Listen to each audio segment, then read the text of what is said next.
আল্লাহর নবী জেনাবে বিচারের ব্যাপারে অনেক জটিল কথা ব্যক্ত করেছেন। আজকে আপনার জিএফ আর বিএফ ছাড়া চলে না সমাজ। আজকের দুনিয়াতে একজন যুবক যুবতীর এই অল্প বয়সে হোক, 10-11 বছরের বয়স কেন, তার চেয়ে ছোট বয়সের থাকলেও জিএফ আর বিএফ চলে না। হুজুর কিভাবে থাকা যায়?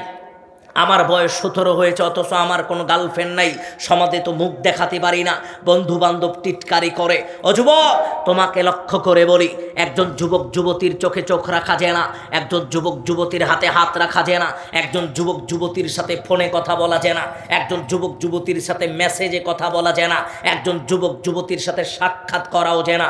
ও মা ও বোন, জেনা ব্যভিচারের ব্যাপারে আল্লাহর নবী অনেক ভয়ানক কথা ব্যক্ত করেছেন। জৈনক মহিলা আল্লাহর নবীর নিকটে আসলো। সহিহুল মুসলিমের এক হাদিসের দ্বিতীয় অংশের ঘটনা। প্রথম অংশে একজন পুরুষের কথা বলা আছে, মাইস ইবনে মালিক। দ্বিতীয় অংশে আল্লাহর নবী যেই কথাটা বলছেন ওটা একটু আপনাকে বলি। একজন মহিলা আসলেন আল্লাহর নবীর নিকটে, বলছেন আল্লাহর নবী তাহিরনি, আমাকে পবিত্র করে দেন। আল্লাহর নবী বললেন আইহাকার যা ফাস্তাগফিরিল্লাহ তুবি ইলাইহি, যাও বাড়িতে ফিরে যাও, আল্লাহর নিকটে ক্ষমা চাও, আল্লাহ তোমাকে মাফ করে দিবেন, ক্ষমা করে দিবেন। মহিলা তখন আল্লাহর নবীকে বলছেন, আল্লাহর নবী কামারাত্তাতলে মাইস ইবনে মালিক, আপনি মাইস ইবনে মালিককে কয়েকবার ফিরিয়ে দিয়েছেন, আপনি আমাকেও চাচ্ছেন আমি চলে যাই? আল্লাহর নবী ইন্নাহা হুবলা, এই পেটখানা উঁচু দেখছেন আমার জেনার প্রমাণ। আল্লাহর নবী আমি যে জেনা করেছি, আমি যে অপকর্ম করেছি, আমার প্রমাণ আমার সাথে আছে, আমার পেটটা উঁচু, আমাকে যে শাস্তি দেওয়ার সেটা দিয়ে দেন। আল্লাহর নবী তাকে বললেন যাও, হাত্তা তালিদি, যেদিন সন্তান জন্মগ্রহণ করবে ওই দিন আসবা। ফালাম্মা ওয়ালাদাত, সন্তান জন্মগ্রহণ করেছে, এসেছে। আল্লাহর নবী বললেন যেদিন খাদ্য খেতে শিখবা সেই দিন আসবা।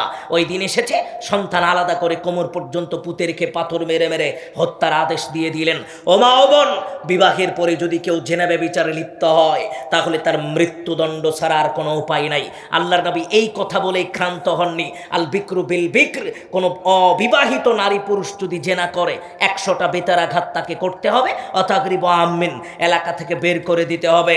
আবার কোনো বিবাহিত নারী পুরুষ যদি জেনা ব্যভিচারে লিপ্ত হয় আর রজম, তাকে করতে হবে। ও মা ও বোন, কথা আপনাকে বেশি বলতে চাচ্ছি না, শুধু এতটুকু আপনাকে বললাম, আজকে যারা অবৈধ সম্পর্কে লিপ্ত, নিজেদের সম্ভ্রম রক্ষা করে না, বিক্রি করে দিচ্ছে অল্প কিছু বিনিময়ে, নিজেদের সম্ভ্রমকে অপর যুবকের সাথে প্রেম ভালোবাসার নামে বিক্রি করে দেয়, প্রেম ভালোবাসার আবেগ মিটানোর জন্য নষ্ট করে, এদের অবস্থা অত্যন্ত জটিল ও কঠিন।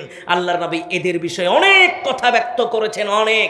আল্লাহর নবী বলছেন আদম সন্তান আয়েশা রাদিয়াল্লাহু আনহা বলছেন, আল্লাহর নবী বলছেন কোনো মানুষকে হত্যা করা যাবে না, 3 শ্রেণীর মানুষকে হত্যা করা যাবে না। এক, আল্লাহর নবী বলছেন কোনো মানুষ, যেই মানুষ শাহাদত প্রকাশ শাহাদা দিবে, যেই মানুষ সাক্ষ্য প্রদান করবে তাকে হত্যা করা যাবে না, কিন্তু 3 শ্রেণীর মানুষ ব্যতীত। তার মধ্যে 1 শ্রেণীর মানুষ যে শাহাদত পড়লেও, অর্থাৎ ইসলামের সাক্ষী দিলেও, আল্লাহর সাক্ষী দিলেও, ইসলাম ধর্ম কবুলের সাক্ষী দিলেও তাকে হত্যা করতে হবে। কোন মানুষ? আল্লাহর নবী বলছেন জেনা ব্যভিচার করেছে বিবাহের পরে, ওই মানুষটাকে জেনা ব্যভিচার করেছে বিবাহের পরে, একে রজম করতে হবে, হত্যা করতে হবে, এর রক্ত ইসলামে বৈধ। আমি আপনাকে বোঝানোর চেষ্টা করছিলাম জেনা ব্যভিচার, এই সম্ভ্রমটুকু রক্ষার্থে আপনি জেনা ব্যভিচার থেকে বিরত থাকার চেষ্টা করেন। ওমা ও বোন, বর্তমান সময়ে আমরা অনেক জায়গায় কথা বলতে দেখি, অনেক টকশোতে কথা বলতে দেখি, অনেক মানুষের যারা ইসলাম বিদ্বেষী নাস্তিকতা মনা ব্যক্তিত্ব, যারা ইসলামকে অপছন্দ করে, যারা দাড়ি টুপিকে অপছন্দ করে, যারা কোনো বোরখা পরা পরিহিত কোনো মেয়েকে দেখলে অপছন্দ করে, বোরখা পরিহিত মেয়ে দেখলে যাদের গা জ্বলে, এই সমস্ত মানুষ যারা রাত দিন বিভিন্ন জায়গায় বলে বেড়ায় ইসলাম নারীদেরকে মর্যাদা দেয়নি, ইসলাম নারীদেরকে একঘেয়েমি করে রেখেছে, একঘরা করে রেখেছে। ও ভাইজান, ও মা ও বোন, ইতিহাস আপনি বহু শুনেছেন, ও ভাইজান আলোচনাও আপনি বহু শুনেছেন। আমি খুব সংক্ষিপ্ত করে কয়েকটা কথা বলার চেষ্টা করব। ও মা ও বোন, আলোচনার শুরুটা আপনাকে নিয়ে, আপনার মনোযোগিতার বড় দরকার। মাইকের আওয়াজ আমার যেই মায়ের কানে পৌঁছাচ্ছে, ওই মাকে একটু মনোযোগী হতে হবে। ও মা, আপনাকে আবারও বলে নেই, সহজ একটা কথা আপনাকে বলি, একজন মা তার মায়ের যে দায়িত্বটুকু এই দায়িত্ব নিয়ে যদি একজন সন্তানকে এই জাতির নিকটে উপস্থাপন করতে পারে, একজন মা যদি তার একটা সন্তানকে এই জাতিকে দিতে পারে, যেই সন্তান এই জাতির উপকার করতে পারবে, যেই সন্তান এই জাতিকে সালাউদ্দিন আইয়ুবী দিতে পারবে, যেই মা তার ওই সন্তানটাকে সাহাবীদের মতো নিজের সন্তানকে গড়ে তোলার প্রচেষ্টা চালাবে, ও একজন সন্তান, ও একজন ছেলেই এই জাতির পরিবর্তনে কাজ করতে পারে। এই যে আপনাকে এই জায়গা থেকে মুভ করানো হয়েছে, সরানো হয়েছে, কারণ একটাই, এই মায়ের যদি সম্ভ্রম ইজ্জতটুকু নষ্ট করা যায়, এর ভিতরে কোনো নিজের ভিতরে হায়া লজ্জা থাকবে না। এই মহিলা, এই মেয়ে রাস্তাঘাটে বেহায়া বেলাল্লাপনা করে চলাফেরা করবে। সন্তান কিভাবে বড় হচ্ছে, কোন পথে বড় হচ্ছে, এই ভুরুক্ষেপটুকু তার নিকটে থাকবে না। যাই হোক, যেটা বলতে চাচ্ছিলাম, অমাওবন আপনাকে লক্ষ্য করেই বলি, আন আব্দুল্লাহ ইবনে আমর রাদিয়াল্লাহু আনহু قال, আব্দুল্লাহ ইবনে আমর রাদিয়াল্লাহু আনহু বলছেন, قال রাসূলুল্লাহ সাল্লাল্লাহু আলাইহি ওয়াসাল্লাম, রাসূল সাল্লাল্লাহু আলাইহি ওয়াসাল্লাম বলছেন, ইন্নাদ দুনিয়া কুল্লাহা মাতা। ও আদম সন্তান, আল্লাহর নবী কয়েক রকম কথা ব্যক্ত করেছেন। এক হাদিসে বলছেন গোটা দুনিয়াটাই অভিশপ্ত। এই গোটা দুনিয়ার ভিতরে যা কিছু আছে সব কিছুই অভিশপ্ত। আর এই অভিশপ্তের ভিতরে সবচেয়ে দামি সম্পদ হচ্ছে আলমারাতুস সালিহা, একজন সতী সাধবী নারী। আবার আরেক হাদিসে আল্লাহর নবী বলছেন গোটা দুনিয়ার সম্পদটাই হচ্ছে দামি সম্পদ, গোটা দুনিয়াটাই দামি সম্পদ। এই গোটা দুনিয়ার দামি সম্পদের ভিতরে সবচাইতে দামি একজন সতী সাধবী নারী। একজন নারীর মর্যাদা যতটুকু, গোটা দুনিয়ার সম্পদের মর্যাদা ততটুকু নয়। গোটা দুনিয়াকে যদি এক পাল্লাই তুলে দেওয়া হয়, একজন সতী সাধবী নারীকে যদি এক পাল্লাই তুলে দেওয়া হয়, এই সতী সাধবী নারীর ওজনটুকু বেশি হবে। এ কথায় আল্লাহর নবী বোঝাতে চাচ্ছিলেন। অমাওবন আপনাকে বোঝানোর চেষ্টা করছিলাম। ও ভাইজান, কথাটা আপনাকেও বলতে চাচ্ছিলাম।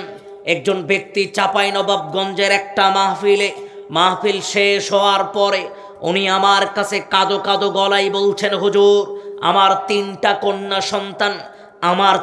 কন্যা সন্তান, আমার কোনো সমস্যা নেই, আমি কোনোদিন কষ্ট পাইনি, আমার নিকটে তেমন ভারী মনে হয়নি, আমার নিকটে তেমন কোনো অস্বস্তিকর মনে হয়নি। কিন্তু হুজুর, রাস্তাঘাটে যাই, চার স্টলে বসি, যেখানেই যাই, এলাকার মানুষের বড় মাথা ব্যথা। রাত দিন তারা আমাকে বলে, তিনটা মেয়ে কিভাবে কি করবি, তিনটা মেয়ে হলো তোর, কিভাবে কি করবি।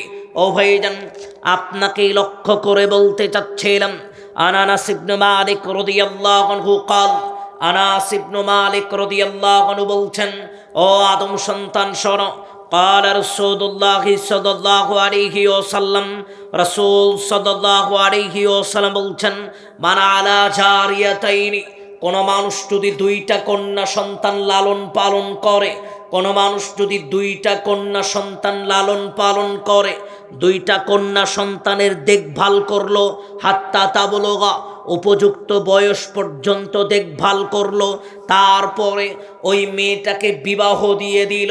আল্লাহর নবী বলছেন, শোনো, দুইটা কন্যা সন্তান উপযুক্ত করে তাদেরকে বড় করেছে, উপযুক্ত স্থানে তাদেরকে বিয়ে দিয়েছে। যা ইয়াউমাল কিয়ামা, বিচারের ময়দান যেই দিন আসবে, বিচারের দিনে আল্লাহর নবী বলছেন, আনা ওয়া হুয়া হাকাদা, ওই মানুষ আর আমি নবী মুহাম্মদ সাল্লাল্লাহু আলাইহি ওয়াসাল্লাম, ওই মানুষ আর আমি নবী মুহাম্মদ সাল্লাল্লাহু আলাইহি ওয়াসাল্লাম, যাম্মা আসাবিয়াহু, আমি এবং ওই মানুষ জান্নাতে পাশাপাশি থাকব। যেমনভাবে এক আঙ্গুলের পাশে আর এক আঙ্গুল রয়েছে, আমি এবং ওই মানুষটা জান্নাতে পাশাপাশি থাকব। ও ভাইজান, দুইটা কন্যা সন্তান লালন পালনের মর্যাদা আল্লাহর নবী ব্যক্ত করছেন। অমাওবন আপনাকে লক্ষ্য করেই বলতে চাচ্ছি, আল্লাহর নবী যা কোনো পুরুষের ক্ষেত্রে বলেননি, যা কোনো ছেলে সন্তানের ক্ষেত্রে বলেননি, কিন্তু আল্লাহর নবী বলছেন কোনো মানুষ যদি দুইটা কন্যা সন্তানের দেখভাল করে, দুইটা কন্যা সন্তানের লালন পালন করে, উপযুক্ত জায়গায় বিয়ে দেয়, যথাযথ দায়িত্ব পালন করে, আমি এবং ওই মানুষ, আল্লাহর নবী বললেন, আমরা পাশাপাশি বসবাস করব। শুধু এই কথা বলেই আল্লাহর নবী থেমে থাকেননি। ও মুসলমান, উকবাতা ইবনে আমির রাদিয়াল্লাহু আনহু قال, উকবাতা ইবনে আমির রাদিয়াল্লাহু আনহু বলছেন, قال রাসূলুল্লাহ সাল্লাল্লাহু আলাইহি ওয়াসাল্লাম, রাসূল সাল্লাল্লাহু আলাইহি ওয়াসাল্লাম বলছেন, মান কানা লাহু সালাসু বানাতিন, কোন মানুষের যদি তিনটা কন্যা সন্তান থাকে, কোন মানুষের তিনটা কন্যা সন্তান, এই তিনটা কন্যা সন্তানকে সুন্দরভাবে দুনিয়াতে যতদিন ওর দায়িত্বে ছিল, অর্থাৎ বিবাহ বরণ দেওয়ার বিয়ে দেওয়ার আগ পর্যন্ত উত্তম আদব কায়দা শিক্ষা দিয়েছে, তাদের চাহিদা পূর্ণ করেছে, খাবার দাবার পোশাকের যেই চাহিদা, এই চাহিদা পূর্ণ করেছে, আবার উপযুক্ত জায়গায় বিয়ে দিয়েছে। আল্লাহর নবী বললেন, ও আদম সন্তান শোনো, হিজাবাম মিনান নার, ওই কন্যা সন্তান এবং জাহান্নামের ভিতরে, ওই মানুষ এবং ওই জাহান্নামের ভিতরে ওই কন্যা সন্তান দেয়াল হয়ে দাঁড়াবে। তার মানে আদম সন্তান, দুনিয়াতে কোনো মানুষ যদি তিনজন কন্যা সন্তানের দেখভাল করে, তিনজন কন্যা সন্তানের লালন পালন করে, আল্লাহর নবী বললেন ওই অভিভাবক, এই অভিভাবক আর এই জাহান্নাম, এর ভিতরে ওই কন্যা সন্তান দেয়াল হয়ে দাঁড়াবে, তাদেরকে জাহান্নামে যেতে দিবে না, ওই পিতাকে জাহান্নামে যেতে দিবে না। যা কোনো পুরুষের ক্ষেত্রে আল্লাহর নবী বলেননি। ও মুসলমান, আমি আপনাকে বলতে চাচ্ছিলাম, ও মা ও বোন, আপনাকে বলতে চাচ্ছিলাম, আল্লাহ কতটুকু মর্যাদা আপনাকে দিয়েছেন, আল্লাহর নবীর পরিভাষায় কতটুকু মর্যাদা ইসলাম আপনাকে দিয়েছে, এই কথাগুলো আপনাকে একটু খেয়াল করতে হবে। আনাবি সাঈদিনিল খুদরি রাদিয়াল্লাহু আনহু قال, আবু সাঈদ খুদরি রাদিয়াল্লাহু আনহু বলছেন, কথা একই, قال রাসূলুল্লাহ সাল্লাল্লাহু আলাইহি ওয়াসাল্লাম, রাসূল সাল্লাল্লাহু আলাইহি ওয়াসাল্লাম বলছেন, ও আদম সন্তান শোনো, মানা আলা সালাসা বানাতিন, কোন মানুষের তিনটা কন্যা সন্তান, তিনটা কন্যা সন্তান, ওয়াদ্দাবাহুন্না ওয়াজাওয়াজাহুন্না, এক হাদিসে বলছেন উত্তম আদব কায়দা শিক্ষা দিল, উপযুক্ত জায়গায় তাকে বিয়ে দিল, আর এক হাদিসে অন্য কথাও বলা আছে। আমি আপনাকে যেটা বলতে চাই, রাসূল সাল্লাল্লাহু আলাইহি ওয়াসাল্লাম যেই কথাটা ব্যক্ত করলেন, ফালাহুল জান্নাহ, ওই মানুষ, ওই কন্যা সন্তানই তার জন্য জান্নাত। যে অভিভাবক তিনটা কন্যা সন্তানের লালন পালন করলো, ফালাহুল জান্নাহ, আল্লাহর নবী বললেন ওই কন্যা সন্তানই তার জন্য জান্নাত। তিনটা কন্যা সন্তান লালন পালন করেছে মানে জান্নাত নিয়ে নিয়েছে, যদি সে ভালোভাবে উপযুক্তভাবে মেয়েগুলোকে লালন পালন করতে পারে। ওমা ও বোন, আরো অনেক হাদিসে আল্লাহর নবী আপনার মর্যাদার কথা বলেছেন। এবার আমি আপনাকে যেই কথাটা বলতে চাই, আজকে বড় অবাক হয়ে যাই, সন্তান মা পিতার নিকটে বিচার দেওয়া হলো, ও ভাইজান, ও ভাইজান, আপনার মেয়েকে রাজশাহী ইউনিভার্সিটিতে, রাজশাহী কলেজে একটা ছেলের সাথে ঘোরাঘুরি করতে দেখলাম, একটা ছেলের সাথে ফুচকা খেতে দেখলাম। তখন আপনি অভিভাবক, আপনি বলছেন, হুজুর আজকালকের ডিজিটাল যুগে এরকম একটু হবে। ও হুজুর, আমরা তো আমাদের দিন পার করে এসেছি, আজকালকের মেয়েগুলো এরকম একটু করবেই। এবার আপনাকে যেই কথা বলি, এই মেয়েটাই আপনার জন্য জাহান্নাম, ওই মেয়েটাই আপনাকে জাহান্নামে নিয়ে যাবে, এই কথাটা মনে রাখবেন। ওমা ও বোন, এবার যেই কথাটা বলতে চাচ্ছিলাম, কোন মেয়ে তার ইজ্জত, তার আব্রুকে রক্ষা করতে পারলো না, একটা কথা মনে রাখবেন, আল্লাহর নবী বলছেন, আমি যখন জাহান্নামের দিকে তাকালাম, তখন অধিকাংশই দেখলাম নারী, নারীর সংখ্যাটা জাহান্নামে বেশি হবে।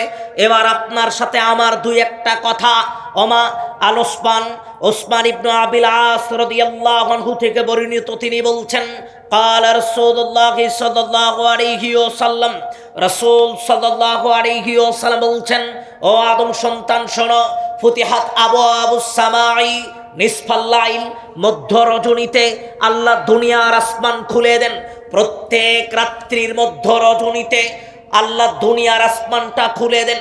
দুনিয়ার আসমান খুলে দেওয়ার পরে তিনটা কথা বলেন, যেটা আমাদের জানা আছে। মান্দাই, আল্লাহ আহ্বান করেন, কোন মানুষ আছো আমাকে ডাকছো? ও আদম সন্তান, তুমি আমাকে ডাকো, আমি আল্লাহ তোমার ডাকে সাড়া দিব। কে আছো, কার কিছু লাগবে, সে আমার কাছে চাও, আমি আল্লাহ তোমার চাওয়াকে পরিপূর্ণ করে দিব। কে আছো, আমি আল্লাহ আমার কাছে ক্ষমা চাইবা, আমি আল্লাহ তোমার পাপগুলোকে মোচন করে দিব। এই কথা বলার পরে আল্লাহর নবী বলছেন, ফালা ইয়াবকা মুসলিমুন, কোন মুসলমানের দোয়া আল্লাহ ফেরত পাঠায় না।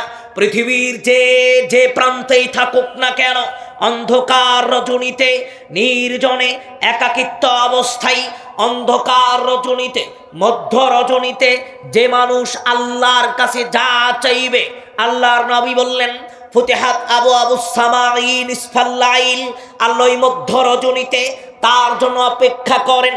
কে আছো আমার কাছে চাও, কে আছো আমাকে ডাকো, কে আছো তার পাপের জন্য আমি আল্লাহ আমার কাছে ক্ষমা চাও।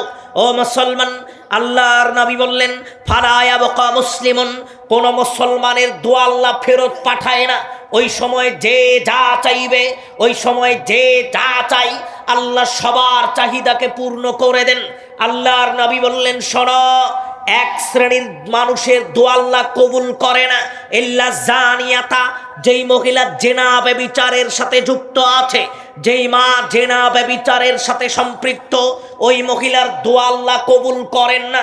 ও মা ও বোন, আপনাকে লক্ষ্য করেই বলতে চাচ্ছিলাম, আল্লাহ আপনাকে কতটুকু ঘৃণা করেন।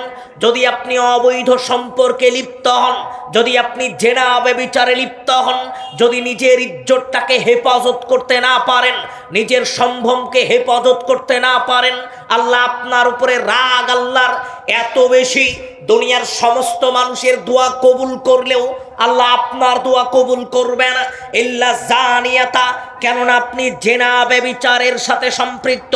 ও মা ও বোন, জেনা ব্যভিচারের ব্যাপারে আল্লাহর নবী অনেক কথা ব্যক্ত করেছেন, আমি আপনাকে সেই দিকে নিয়ে যেতে চাচ্ছি না। ও মা, আপনাকে দুই একটা উপদেশ দিয়ে আমরা আমাদের আলোচনার দ্বিতীয় অংশে চলে যাব।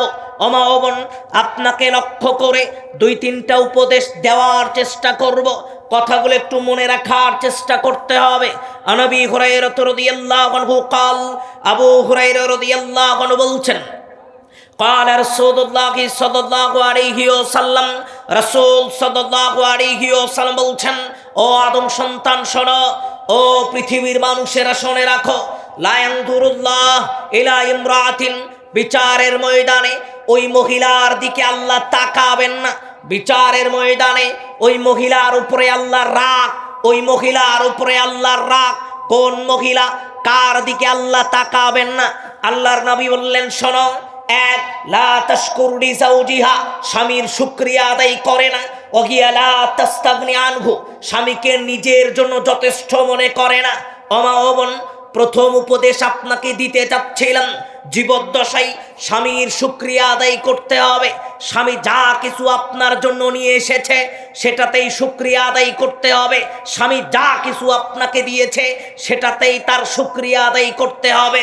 আল্লাহর নবী বলছেন, কোনো মেয়ে যদি স্বামীর শুকরিয়া আদায় না করে, স্বামীকে নিজের জন্য যথেষ্ট মনে না করে, বিচারের ময়দানে আল্লাহ তার দিকে তাকাবেন না। হুজুর, কথা তো বুঝতে পারিনি। আমি তো আমার স্বামীর শুকরিয়া আদায় করি, আমি তো আমার স্বামীর সাথে সদাচরণ করার চেষ্টা করি। আমা ও বোন, স্বামীকে একদিন বলেছেন জামা আনার কথা, শাড়ি আনার কথা আনেনি, পরের দিন বলেছেন তবুও আনেনি, পরের দিন বলেছেন সেদিনও ভুলে গেছে। এবার আপনি চট করে বলে ফেললেন, বাপ যে কার সাথে বিয়ে দিল জীবনে আজ পর্যন্ত কোনোদিন সুখ পেলাম না। চট করে আপনি ওই কবরে থাকা ওই ঘটক বেটাকে কয়বার কবর থেকে তুললেন আর কয়বার দাফন করলেন, আর তো হিসাবই নাই। আল্লাহর নবী বলছেন, এই মহিলার দিকে বিচারের মধ্যে আল্লাহ তাকাবেন না যে তার স্বামীর শুকরিয়া আদায় করে না। সদা সর্বদা স্বামীর শুকরিয়া আদায় করতে হবে। দ্বিতীয় নাম্বার আপনাকে একটু বলার চেষ্টা করি, রাসূল সাল্লাল্লাহু আলাইহি ওয়াসাল্লামের অসংখ্য গণিত হাদিস, কিছু কথা আপনাকে বলি। আল্লাহর নবীর সাহাবী বলছেন, লানাল্লাহুল আশিমাতি ওয়াল মুস্তাওশিমাত ওয়াল মুতানাম্মিসাতি ওয়াল মুতাফাল্লিজাত লিহুসনিল মুগায়্যিরাতি খালকাল্লাহ। কয়েকটা হাদিসে একই কথা বললেন, শব্দের 19-20 আছে।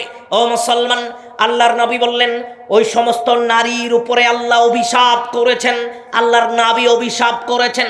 ওই সমস্ত মহিলার উপরে আল্লাহ অভিশাপ করেছেন, আল্লাহর নবী অভিশাপ করেছেন। এক, যেই মহিলা পরচুলা লাগায়, আবার যেই মহিলা রাস্তাঘাটে পুরুষের পোশাক পরে বের হয়, পুরুষের পোশাক পরিধান করে, যেই মহিলা বিউটি পার্লার গিয়ে দাঁত চিকন করে, ভুরু চিকন করে, এই মহিলার উপরে আল্লাহ রাগান্বিত, এই মহিলার উপরে আল্লাহর নবী রাগান্বিত। ওমা ও বোন, বিউটি পার্লারে যাওয়া যাবে না, বিউটি পার্লারে ভুরু চিকন করা যাবে না, বিউটি পার্লারে দাঁত চিকন করা যাবে না। সৃষ্টির বিকৃতি ঘটালে আল্লাহ এবং তার নবী তাকে অভিশাপ দিবেন, আল্লাহ এবং তার নবী আপনাকে অভিশাপ দিবেন। আপনার অবস্থা অতীব জটিল ও কঠিন হতে পারে। ওমা ও বোন, তৃতীয় আরেকটা উপদেশ আপনাকে দিয়েই আমরা দ্বিতীয় আলোচনায় চলে যাব। আনাবি হুরায়রা রাদিয়াল্লাহু আনহু قال, আবু হুরায়রা রাদিয়াল্লাহু আনহু বলছেন, قال رسول الله صلى الله عليه وسلم, রাসূল সাল্লাল্লাহু আলাইহি ওয়াসাল্লাম বলছেন, আস-সাঈ আলাল আরমালাতি ওয়াল মিসকিন, ও পৃথিবীর মানুষ শোনো, জীবদ্দশায় কোন মানুষ যদি দুই শ্রেণীর মানুষের সেবা যত্ন করতে পারে, তাদের দেখভাল করতে পারে। এক, কোন মিসকিনের দেখাশোনা করলো, দেখভাল করলো। দ্বিতীয় নাম্বারে আল্লাহর নবী বললেন, কোন বিধবা বয়োজ্যেষ্ঠা নারীর দেখাশোনা করলো। আপনার শাশুড়ি বিধবা মানুষ, বয়োজ্যেষ্ঠা মানুষ, আপনি আপনার শাশুড়ির দেখাশোনা করলেন, দেখভাল করলেন, শাশুড়ির সেবা যত্ন করলেন। কাল কায়েমি, সারা রাত জেগে তাহাজ্জুদের সালাত আদায় করলে যে নেকি হয়, ওই নেকিটা আল্লাহ আপনার আমল নামায় দিবেন।